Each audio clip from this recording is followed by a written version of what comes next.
Okay, so it said to identify the terms and the like terms. So again, terms are anything that's separated by an addition or subtraction sign. So we have y, 10, and then negative 3 over 2, so 3 halves y. So it's negative 3 halves times y. So of those three terms, we have only one set of like terms.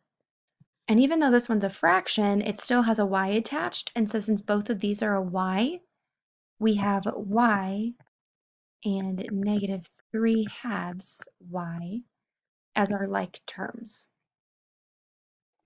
For b, we have 1, 2, 3, 4 terms. So we have 2r squared, 7r, r squared, and then negative 9, because remember we attach, oops, this should also be a negative r squared.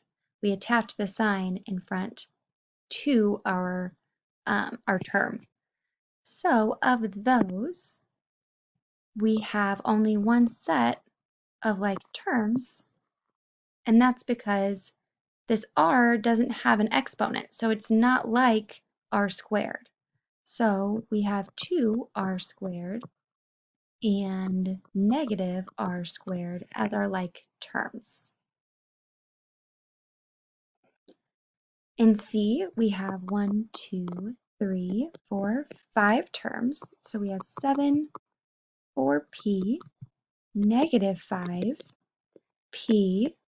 and 2q. So of this, we're looking for things that either both don't, all of them, it doesn't have to just be two.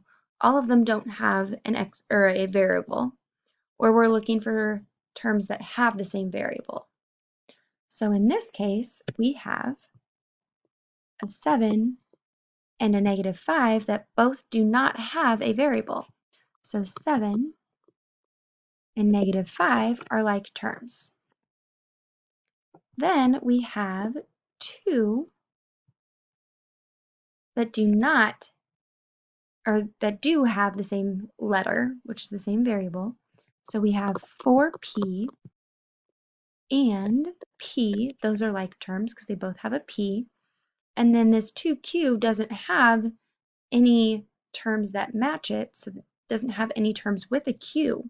And so that is not a like term.